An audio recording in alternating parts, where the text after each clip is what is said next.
हमारी खुदावंद यीशु की अंजील मुकद्दस लूका के मुताबिक उसका 18वां बाब 35 से 43 आया तक। एक दिन यीशु जब यरीहो के नजदीक आया तो एक अंधा राह के किनारे बैठा हुआ भीख मांग रहा था।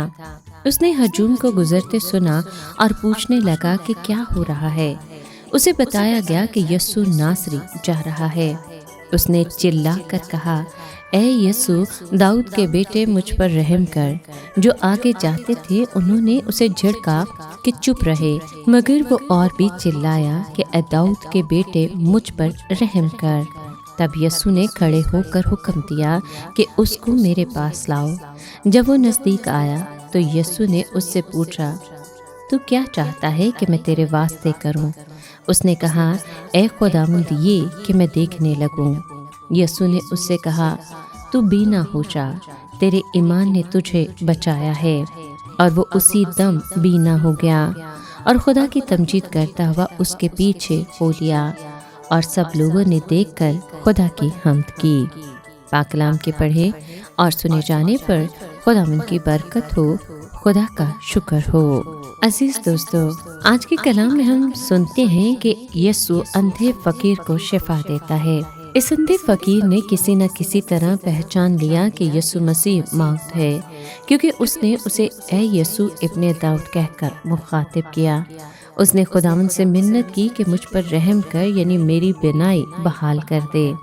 कई लोगों ने उसे खामोश कराने की कोशिश की, मगर वो चिल्लाया और खुदावंद यीशु से रहम की दरख्वास्त करता रहा। लोगों को इस फकीर में कोई दिलचस्पी न थी, मगर यीशु को थी। चुनांचे यीशु वहाँ खड़ा हो गया। अब जरा गौर करें कि यीशु, जो सूरज, चांद और आसमानों का मालिक है, एक अंधे फकीर के कहने पर रुक जाता है। यीशु के हुक्म पर उस फकीर को उसके पास लाया जाता है। यीशु ने उससे पूछा कि तू क्या चाहता है? फकीर ने बिला तवक्कुफ और बगैर इधर उधर की बात किए जवाब दिया कि खुदावंद, ये कि मैं बीना हो जाऊं। उसकी दुआ मुख्तसर मगर वाज़ेह और ईमान से भरी हुई थी। इस पर यीशु ने उसकी दरख्वास्त मंजूर कर ली।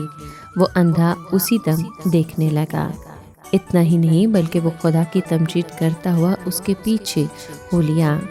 इस वाक़े से हमें ये सीखना चाहिए कि हमें ये ईमान रखने की जुर्रत करनी चाहिए कि खुदा नामुमकिन काम कर सकता है। अजीम और बड़े ईमान से यकीनन उसकी ताज़ीम और तमजीद होती है।